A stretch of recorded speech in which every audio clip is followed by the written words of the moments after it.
এক আল্লাহর ওলি রাস্তা দিয়ে যাচ্ছে, যাওয়ার সময় রাস্তার গর্তে পানি পড়ে থাকে না, বর্ষাকাল, ওনার পা গর্তে পড়ে গেছে, পানির ছিটা গিয়ে পড়ছে আর এক পথচারীর গায়ে। গায়ে পড়ার পর ওই পথচারী যার গায়ে পড়ছে তার বন্ধু সাথে ছিল। বন্ধু বন্ধুর খাতিরে, বন্ধুর খাতিরে ওই ওলি আল্লাহকে একটা ধাক্কা মেরে দিয়েছে। এই কাদা মারলেন কেন? উনি তো ইবাদুর রহমান। উনি আস্তে করে আসসালামু আলাইকুম বলে চলে গেছে। আল্লাহর ওলি কি করলেন? সালাম দিয়ে, ধাক্কার বদলে ধাক্কা দেন নাই। সালাম দিয়ে যাওয়ার সময় অনেক পদ্দূর যাওয়ার পর খবর আসে যে মারা গেছে। এখন বন্ধু গিয়ে বলে, হুজুর আপনি কি আমার বন্ধুকে খুব বেশি বদদোয়া করেছেন, সে তো মরে গেছে। বলে না না না, আমি কেন বদদোয়া করব? আপনার বন্ধুর গায়ে কাদা পড়েছে, আপনার খারাপ লেগেছে, আমারও তো বন্ধু আছে। একটু জোরে বলুন না। আমারও তো একজন বন্ধু আছে ভাই। হয়তো আমার বন্ধুর আপনার বন্ধুর মতো ইয়ামাহা R15 নিয়ে ঘুরে না, আপনার বন্ধুর মতো iPhone 16 নিয়ে ঘুরে না, আপনার বন্ধুর মতো বড় বড় গাড়ি ঘোড়া বাড়ি পাওয়ার নিয়ে ঘুরে না, কিন্তু আমার বন্ধু দুনিয়া সৃষ্টি করে, ঠিক কিনা জোরে কথা বলে। তো আমার বন্ধু যত বড় তার শাস্তিও তো। আপনি আমাকে একটা ধাক্কা মেরেছেন, আমি মরি নাই, আমার বন্ধু ধাক্কা মারলে মারা যাবে না, কিছু করার নেই, ঠিক কিনা জোরে কথা বলেন। সেজন্য প্রশ্ন, ওই বন্ধুকে কিভাবে কাবু করলেন, কেমনে তার বন্ধুত্ব পেলেন? কেন জানেন না? ইন্নাল্লাহা মা'আস সাবিরিন। আল্লাহ কি বলে নাই?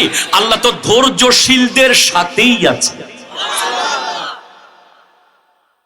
এই জন্য আমি আপনাকে স্পষ্ট বলে যাই, তরুণ যুবক ভাইয়ের, আজকের দিনে যে জিনিসটা আপনাদের খুব জরুরি, আপনারা খুব একটা কথায় কথায় বলেন, আরে বেটা আমার মেজাজ দেখোস না, আমি কে জানোস না, এরকম কথা বলেন, ঠিক কিনা জোরে বলেন না। মনে রাখবেন, আপনি যত বড় পাওয়ারফুল হন, গোটা দুনিয়ার ক্ষমতা আপনার থাকলেও সবরের ক্ষমতার সামনে আপনি কিচ্ছু না, কিচ্ছু না, কিচ্ছু না। যে সবর করতে পেরেছে সে জিতে গেছে। ইন্নামা ইউআফফাস সাবিরুনা আজরাহুম বিগাইরি হিসাব। সবরের বিনিময় কোনো ক্যালকুলেটরে আসবে না। আজকের এই দোকানদারকে জিজ্ঞেস করেন না ওনার জীবনে দুঃখটা কি, উনি অনেক দুঃখের কথা বলবে, সমাধান আমি একটাই দিব, সবর। উনি যদি বলে এই সমস্যা, সবর। তিনি যদি বলে এই সমস্যা, সবর। এখানে যতজন আছেন, কেউ বলবে ব্যবসায় লস, সবর করেন। কেউ বলবে পরীক্ষায় খারাপ, সবর করেন। কেউ বলবে বাপ মা আমাকে পছন্দ করে না, সবর করেন। কেউ বলবে আমাকে আমার চাচা মামলা দিয়ে রেখেছে, সবর করেন। সবর সবর, যত সবর করবেন তত রাস্তাটা আস্তে আস্তে আল্লাহর দিকে চলে যাচ্ছে। সবর মানে একটা রোডের নাম, যেই রোড শেষ পর্যন্ত আপনাকে আল্লাহর বন্ধু বানিয়ে ছাড়বে, আল্লাহর বন্ধু বানিয়ে ছাড়বে। হাত তুলে বলেন ঠিক না।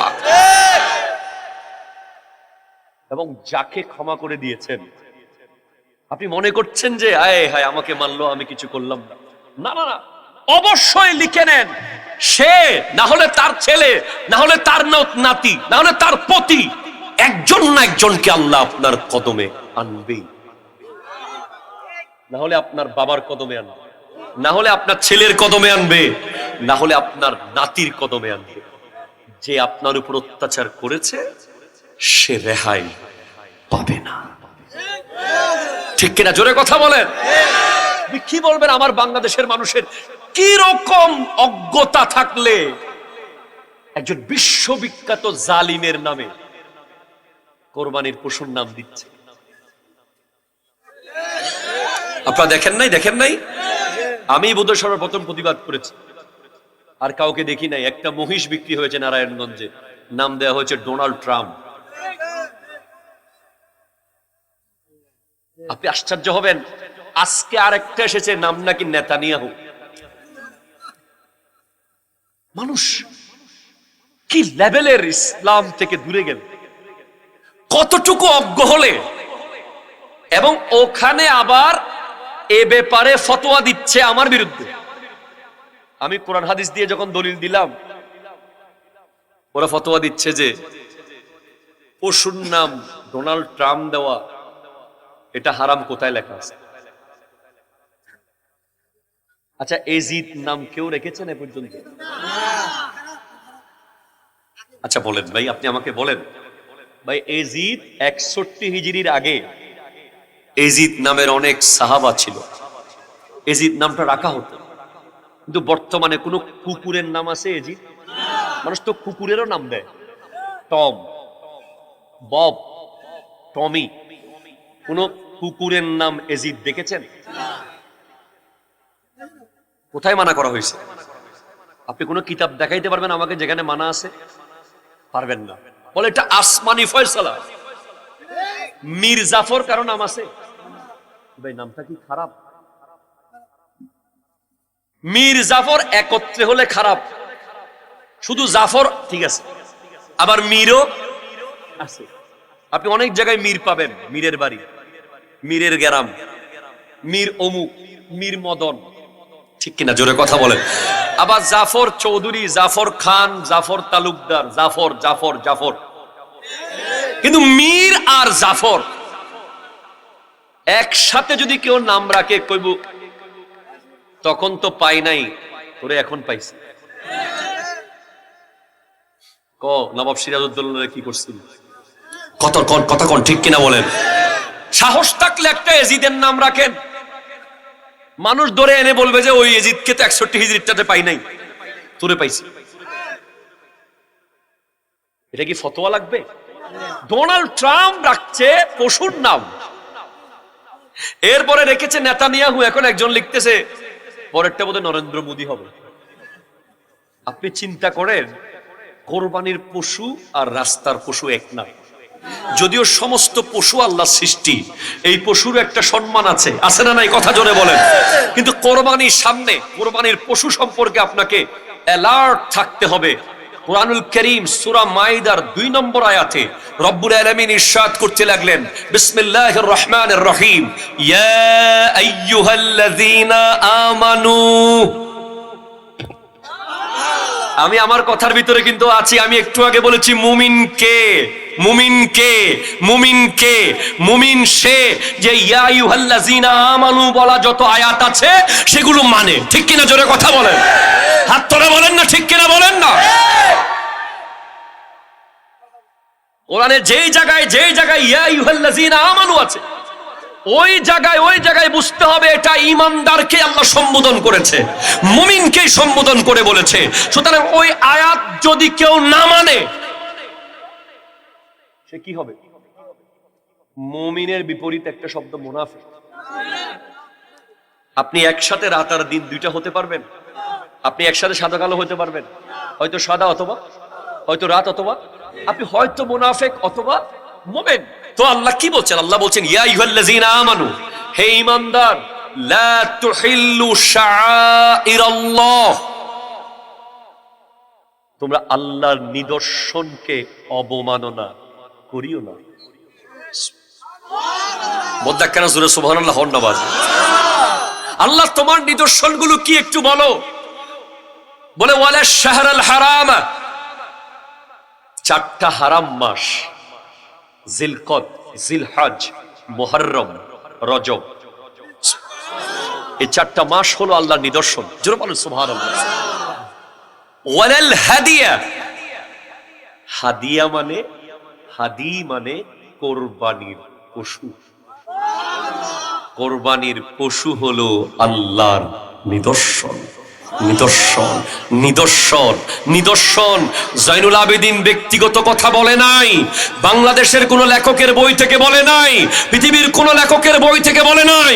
আল্লাহর কোরআনের সূরা মাইদার 2 নম্বর আয়াতে আছে কোরবানির পশু হলো আল্লাহর নিদর্শন। এটাকে কোন নামে, কোন নায়কের নামে, কোন গায়কের নামে, কোন খেলোয়াড়ের নামে যারা রাখে, তারা ইসলাম নিয়ে ঠাট্টা করে। এটা হারাম, হারাম, হারাম।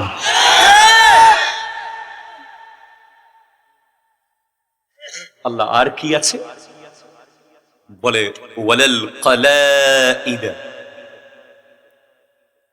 পশুর গলার রশি।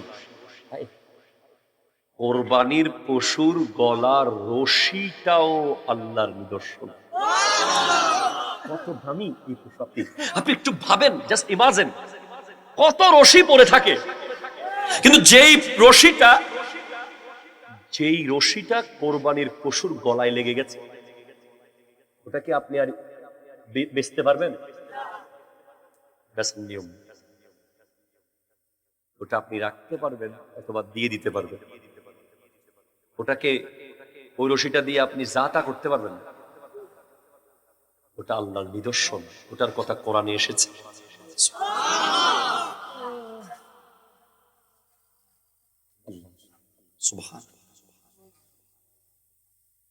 এখন আমরা কোথায়, কোন জায়গায় পৌঁছে গেছি আপনি ভাবেন? অজ্ঞতা, মূর্খতা, অধপতন কোথায় গিয়ে দাঁড়িয়েছে, তার কারণ যদি আপনি বের করেন, আমরা এখনো মুমিন হতে পারি নাই। হুজুর আরেকটু বলেন, মুমিন কে? শুনতে চাচ্ছেন মুমিন কে? হ্যাঁ, মুমিন কে? ওয়াইজা তুলিয়াত আলাইহিম আয়াতুহু যাদাতহুম ঈমানা। মুমিন তো সে যার সামনে কোরআনের তিলাওয়াত করলে তার ঈমানের শক্তি বাড়তে থাকে। গত 7 দিনের ভিতরে অন্তত 1 পৃষ্ঠা কোরআন শরীফ পড়েছেন একজন মানুষ? হাত তুলেন, কে পড়েছে 7 দিনে? 1 2 3 4 জন, 5 6 7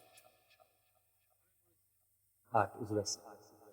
যারা হাত তোলেন তাদেরকে ধন্যবাদ জানাই যে আপনারা সত্য কথা বলেছেন। আপনি তো কোরআন শরীফ পড়েন না, আপনি মুমিন কিভাবে হবেন? মুমিন হওয়ার জন্য আপনাকে কোরআন পড়তে হবে, কোরআন শুনতে হবে। আপনি কি জানেন আমার আল্লাহ বলেছেন লা হাসাদা ইল্লা আলা ইসনাইন, 2টা জিনিস ছাড়া অন্য কিছু নিয়ে তুমি কোন ধরনের কম্পিটিশনে যাও না। 2টা জিনিস নিয়ে তুমি কম্পিটিশন করো। একটা হলো রজুলুন আতাহুল্লাহু হাযাল কিতাব ফাকামা বিহি আনা আল-লাইলি ওয়া আনা আন-নাহার, একজন ব্যক্তিকে আল্লাহ কোরআন দিয়েছে, সে সকাল সন্ধ্যা সেই কোরআন পড়ে, তুমি তাকে বিট করে জিতে যাওয়ার চেষ্টা করো। এরপর ওয়ারজুলুন আতাহুল্লাহু মালান ফাতাসাদ্দাকা বিহি আনা আল-লাইলি ওয়া আনা আন-নাহার, ওই ব্যক্তি যাকে আল্লাহ ধন সম্পদ দিয়েছে, সে আল্লাহর রাস্তায় দিতে থাকে, তুমি তাকে বিট করে জিতে যাওয়ার চেষ্টা করো, আর উপরে যাওয়ার চেষ্টা করো। এরপর 3 নম্বরে মুমিন কে? বলে মুমিন হলো ওয়া আলা রাব্বিহিম ইয়াতাওয়াক্কালুন, মুমিন একমাত্র নির্ভর করে আল্লাহর উপর। ঠিক কিনা? কথা বলেন না, আরো জোরে কথা বলেন না রে ভাই। কার উপর নির্ভরশীল হয়? আল্লাহর উপর। তারা কি করে? ওয়াল্লাযীনা ইয়াবিতুনা লিরাব্বিহিম সুজদান ওয়া কিয়ামা, তারা রাত অতিবাহিত করে তাদের রবের উদ্দেশ্যে সিজদা, অবনত এবং দাঁড়িয়ে।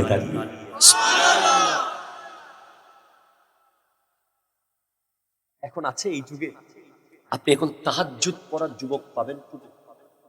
আরে 5 ওয়াক্তই নাই, ফরজ নামাজই নাই, তাহাজ্জুদ করতে কে পড়বে? অথচ আমেরিকার একদল গবেষক গবেষণা করেছে, যারা তাহাজ্জুদের নামাজ পড়বে তারা কোনোদিন পাগল হবে না, তাদের ব্রেন কোনোদিন ড্যামেজ হবে না, তাদের ব্রেইনে স্ট্রোক হবে না। সমাজের অন্য মানুষ যেই সিদ্ধান্ত দিবে 100 জনে মিলে, ওই তাহাজ্জুদ পড়া ব্যক্তি দিবে একা সেই সিদ্ধান্ত। আমার নবী উপরে তাহাজ্জুদের নামাজ ছিল ফরজ। সুবহানাল্লাহ, জোরে বলেন না। আমার নবী সারা রাত দাঁড়িয়ে তাহাজ্জুদ করতেন। বিনিময়ে কি? ওমিনাল লাইলি ফাতাহাজ্জাদ বিহি নাফিলাতান লাক আসা আইয়াবআসাকা রাব্বুকা মাকামান মাহমুদা। আমার নবীকে আল্লাহ তাহাজ্জুদের নামাজের বিনিময়ে হাসরের মাঠে মাকামে মাহমুদ দান করবেন। মাকামে মাহমুদ, প্রশংসার চেয়ার। তাহলে মুমিনরা কি করে? মুমিনরা আল্লাহর উপর তাওয়াক্কুল করে। মুমিনরা সারা রাত দাঁড়িয়ে দাঁড়িয়ে সিজদা করে, কিয়াম করে, নামাজ পড়ে। এরপর মুমিন আর কেমন হয়? আমার আল্লাহ কোরআনে বলছে ইন্নামাল মুমিনুনা ইখওয়াতুন, মুমিনরা ভাই ভাই থাকে, ভাই ভাই। সুবহানাল্লাহ, হন না বাজি। মুমিনরা কেমন থাকে?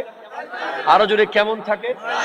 মুমিনরা আম গাছের জন্য মারামারি করে, বট গাছের জন্য, তুলা গাছের জন্য, রাস্তার জন্য, দোকানের জন্য, রাজনৈতিক চেয়ারের জন্য। ধরা খেয়ে যাবেন, প্রবলেম হয়ে যাবে। আমি এই জায়গায় গেলে আমরা 99% মুমিন থেকে চলে যেতে হবে। আমরা সামান্য একটা চেয়ারের জন্য বছরকে বছর একজন আরেকজনের দিকে তাকাই না পর্যন্ত।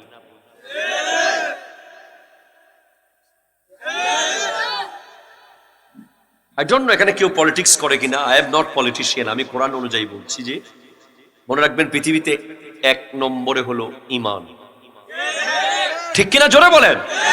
ঈমান রাজনীতির উপরে, ঈমান অর্থনীতির উপরে, ঈমান ধর্মনীতির উপরে, ঈমান রাষ্ট্রনীতির উপরে, ঈমান সংবিধানের উপরে। গোটা জগতের সর্বপ্রথম শ্রেষ্ঠত্বের জায়গায় আছে ঈমান, ঈমান, ঈমান। ঠিক কিনা জোরে বলেন। কি কি কি কি তারপরে গিয়ে দল। দল কয় নম্বরে? 3। যেটা দুনিয়াবি দল, যেটা আখিরাতের দল, ওটা তো ঈমানের সাথেই আছে, আহলে সুন্নাত ওয়াল জামাত। ঠিক কিনা জোরে কথা বলেন। লা হাওলা ওয়ালা কুওয়াতা ইল্লা বিল্লাহ।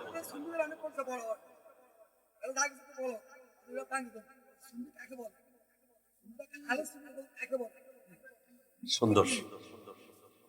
দেখেন আমার নবীর একটা হাদিস আপনারা শোনেন। নবীজি ইরশাদ করেছেন ইন্না বনি ইসরাঈল তাফাররাকাত আলা সিনতাইন ওয়া সাবঈনা মিল্লাতান সাতাফতারিকু উম্মতি আলা 73 মিল্লাহ কুল্লুহুম ফিন নার ইল্লা মিল্লাতান ওয়াহিদা ক্বালু মান হিয়া ইয়া রাসূলুল্লাহ ক্বালা মা আনা আলাইহি ওয়া আসহাবি।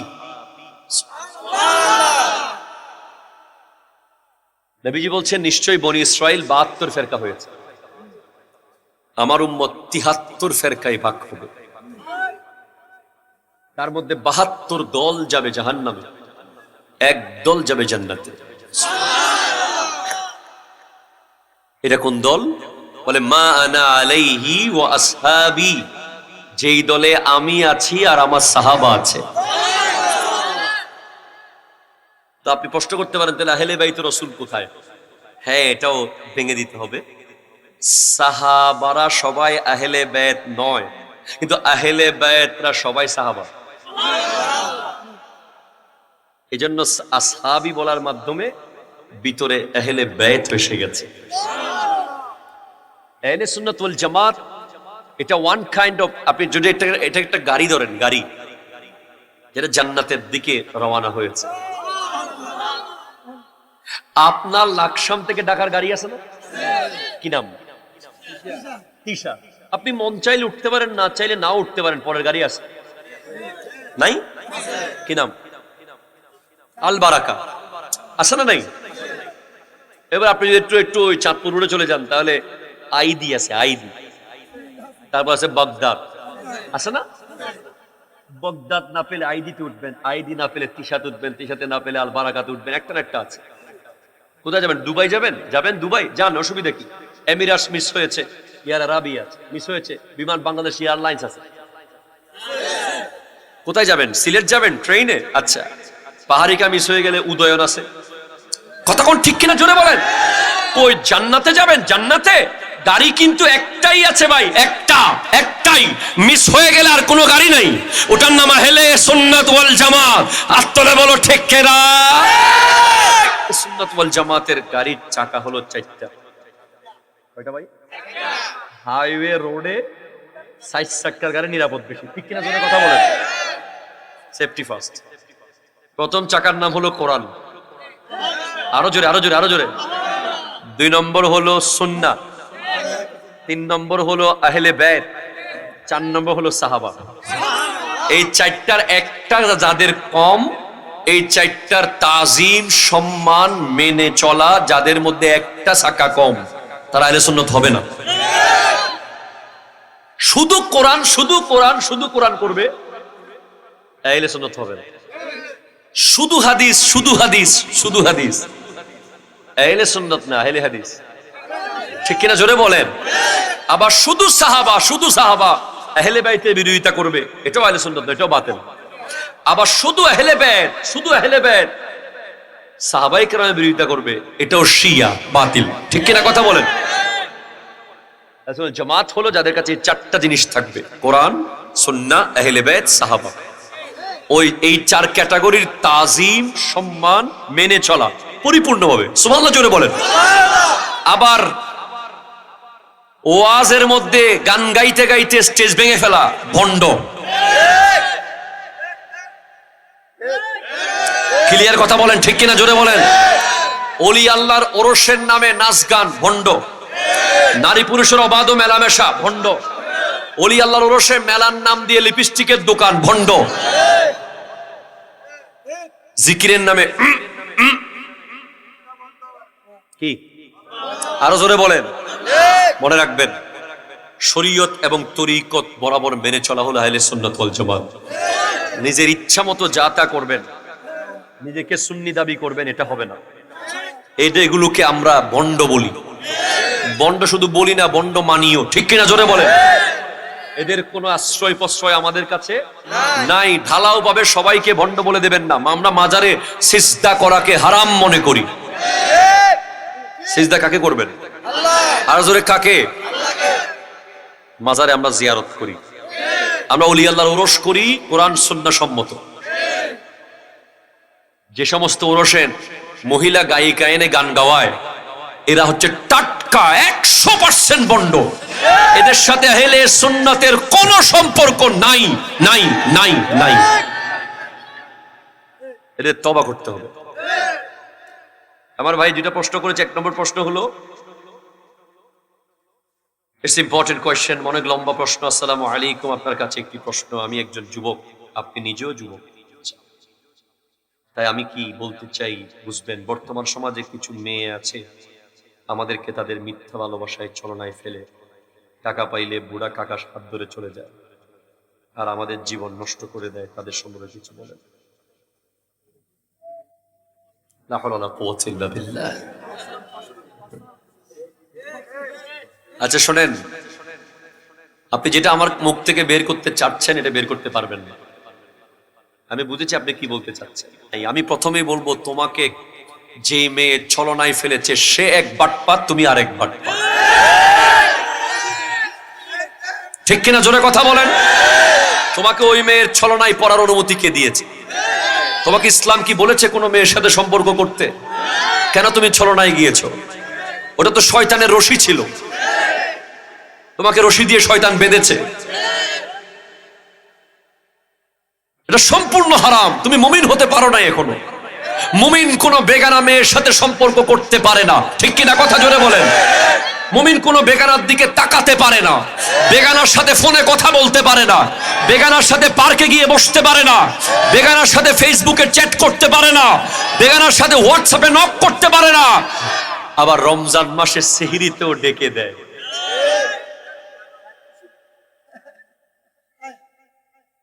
যুবক, তুমি ভুলের উপরে ছিলে, বুড়া কাকা ভুলের উপর নাই। বুড়া কাকা 60 বছর বয়সেও বিয়ে করতে পারবে, অসুবিধা নাই। উনি 70 বছর বয়সেও বিয়ে করুক। এটা তুমি নিজেকে প্রমাণ করো যোগ্যতার মাধ্যমে, যেন যেই মেয়ের দিকে তাকিয়েছিলে, প্রস্তাব পাঠিয়েছিলে বিয়ের, বাবা ইগনোর করেছিল, সেই মেয়ের বাবা যেন পস্তাইতে পস্তাইতে জীবন যায়, ঠিক এটা কথা বলো। তুমি নিজেকে তৈরি করো। আমি তোমাকে কোনোদিন সেই সুযোগ দেব না। তুমি যে ছলনার আশ্রয় কেন নিয়েছো, কেন তুমি বেগানার কাছে গিয়েছো? তোমাকে তো ইসলাম বলেছে জিনা থেকে দূরে থাকতে। ঠিক কিনা জোরে বলেন? জিনা করা তো দূরের কথা, তুমি জিনা থেকে দূরে থাকতে। এরপরে আসসালামু আলাইকুম হুজুর, কেমন আছেন? আশা করি ভালো আছেন। আমার একটা প্রশ্ন, বর্তমান সমাজে যুবক থেকে বৃদ্ধ সবাই পাইলট মানে অনলাইন জুয়ায় আসক্ত। আসলে ভাই একটা জিনিস কি জানেন, আমরা আপনাদেরকে কবর সম্পর্কে বুঝাতে পারি, কিন্তু কবরটা খুলে দেখাতে পারি না। আল্লাহে, যদি কোনোদিন আপনাদেরকে এমন সুযোগ হতো যে লাকসামের ওয়াজ মাহফিলে ঢোকার আগে একটা কবরস্থানে একটা কবর খুলে ভিতরে কি আছে দেখানো হতো, আমি নিশ্চিত পৃথিবীর কোন জুয়া আপনাকে আসক্ত করতে পারবে না। আপনি এখনো মৃত্যু দেখেন নাই, ডিজাইনটা কি, জান কিভাবে কবজ হয়, কিভাবে আজরাইল আলাইহিস সালাম আসে, কিভাবে রূহটা বের করে। আপনি জানেন জুয়াডির রূহ কিভাবে বের হবে? জুয়াডির রূহ যখন বের হবে মনে হবে যে তার হাতের সমস্ত নখ প্লাস দিয়ে টেনে টেনে ছিঁড়ে ফেলা হচ্ছে। জুয়াডির রূহ যখন বের হবে মনে হবে যে তাকে পৃথিবীর সমস্ত কাঁটা এসে জড়িয়ে ধরেছে। জুয়াডির রূহ যখন বের হবে মনে হবে পৃথিবীর সমস্ত হচ্ছে। আপনি কি মৃত্যু যন্ত্রণাকে এত সহজ মনে করেছেন? কেন করছেন? কার জন্য করছেন? আপনি কি জানেন না কবরে ৯৯টা সাপের কথা আছে, 99 স্নেকস। আপনার বাসার বেডরুমে যদি একটা সাপ ঢুকিয়ে দেওয়া হয় আপনি আর ঘুমাতে পারবেন না। সেখানে ৯৯টা সাপ যার কবরে ঢুকবে। কিসের এত সাহস? এত সাহস কিভাবে হয় আপনার জুয়া খেলার, যেখানে আল্লাহ স্পষ্ট হারাম করে দিয়েছেন, ইন্নামাল খামরু ওয়াল মাইসিরু ওয়াল আনসাবু ওয়াল আজলামু রিজসুম মিন আমালিশ শাইতান ফাজতানিবুহু। ঠিক কিনা জোরে কথা বলে? যারা জুয়া খেলে তারা আল্লাহর বিরুদ্ধে, তারা কোরআনের বিরুদ্ধে দাঁড়িয়ে গেছে। তাদের জুয়ার টাকা দিয়ে যদি এক দানা তারা খায়, তারা সাপ খায়, বিচ্ছু খায়, তারা মলমূত্র খাচ্ছে। তাদের বংশ থেকে কোন সন্তান নেককার হওয়ার সম্ভাবনা নাই। তারা যে কোনো মুহূর্তে কুফরি করতে পারে। তাদের ঈমান নিয়ে মরার কোনো সম্ভাবনা নাই, কোনো সম্ভাবনা নাই। জুয়ার আড্ডায় যদি মত হয়ে যায়, জুয়ার মজলিসে যদি মত হয়ে যায়, সে অবশ্যই বেঈমান হয়ে মারা যাবে। সে কোরআনের বিরোধিতা করে কাজ করছে। এই জুয়াডি যিনি, তার কাছে কিসের জুমা, কিসের নামাজ, কিসের বাবা, কিসের মা, কিসের বিবি, কিসের সন্তান? সে জুয়া খেলতে খেলতে বিবিকেও বিক্রি করে দিতে পারে। ঠিক কিনা কথা জোরে বলেন? আল্লাহ পাক আমাদেরকে বুঝার তৌফিক দান করুন। খবরদার এই ভয়ঙ্কর, এই ধ্বংসকারী কাজের সাথে সম্পৃক্ত থাকবেন না। সব সময় মৃত্যুর জন্য প্রস্তুত থাকুন, যে কোনো মুহূর্তে চলে যাব। যারা জুয়া খেলেন তারা যদি জুয়া ছাড়তে না পারেন, দুই জায়গায় যাবেন, হয়তো কবরস্থানে যাবেন অথবা হাসপাতালের আইসিইউতে যাবেন, যেখানে অক্সিজেন মাস্ক খুলে ফেললেই মারা যাবে রোগী। লাইফ সাপোর্টে আছে, তাকে একটু গিয়ে দেখবেন জীবন কত দামি। অথবা কবরস্থানে গিয়ে দেখবেন কবর কত ভয়ঙ্কর। ঠিক কিনা কথা বলেন তো?